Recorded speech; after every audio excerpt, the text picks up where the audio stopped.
बात उस समय की है जब संत तुलसीदास जी रामायण की रचना कर रहे थे। वे हनुमान जी के लंका पहुंचकर सीता माता को ढूंढने के प्रसंग को लिख रहे थे। उन्होंने लिखा कि भगवान राम के दूत श्री हनुमान लंका में सीता माता को ढूंढ रहे थे। लंका एक बहुत ही सुंदर नगरी थी।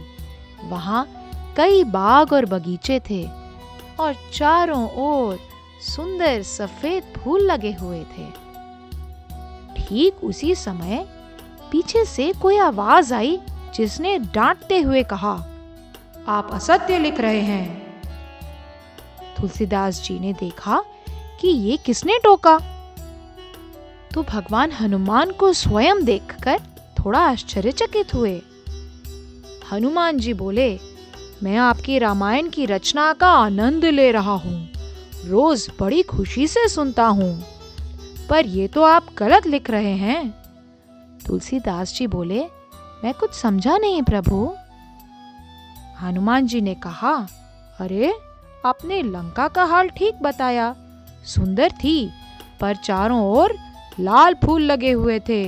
मैंने खुद देखे हैं, इसीलिए आपको बता रहा हूँ।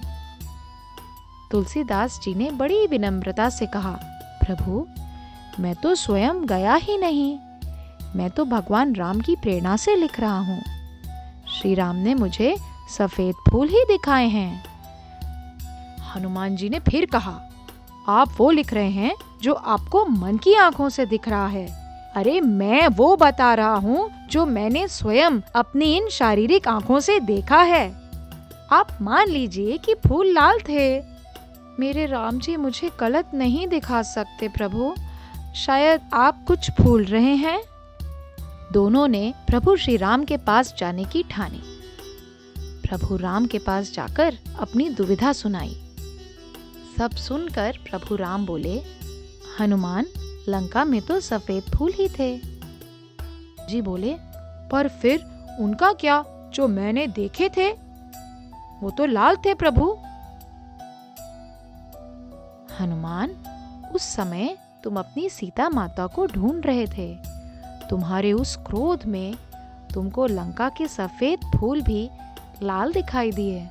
जब हमें गुस्सा आ रहा होता है तो हम दुनिया को एक अलग नजरिए से देखते हैं, जो हमेशा ही सच नहीं होता।